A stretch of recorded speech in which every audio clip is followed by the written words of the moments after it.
kuoshwa kwa damu itutakasa. Kwa kutumia mwili wake na damu yake Bwana, sisi ni zaidi ya washindi. Basi watu wako wanapotumia damu yako wafunguliwe, vifungo vya giza vivunjike. Kwa maana mpokei roho wa utumwa aletaye hofu tena, bali mnapokea roho wa kufanywa wana wa Mungu. Aulaye mwili wako na kunywa damu yako akaa ndani yako nawe ndani yake. Ni siku 10 usiku na mchana uweponi mwa Bwana katika ibada ya meza ya Bwana, yani Holy Communion. Asante kwa ajili ya damu yako na mwili wako.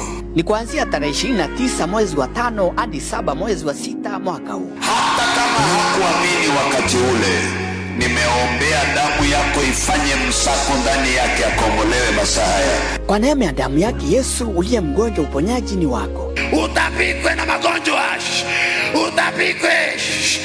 Amuka toka kwenye vitanda, amuka toka hapo chini. Urejesho, ukombozi, ufanisi, miujiza na ishara ni sehemu ya maisha yako. Aliye na kasoro, hiyo kasoro ulionayo itaoshwa. Ni kama kufuliwa na damu, itaoshwa. Karibu New Life Mavueni. Ndani ya uwepo wake ukutane na neema isiyopungua.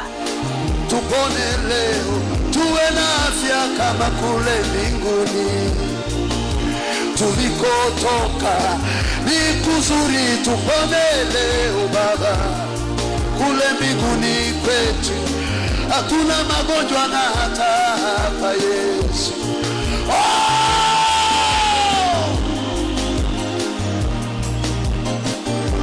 Baba, mapenzi yako, mapenzi yako Yesu, Rabi, mapenzi yako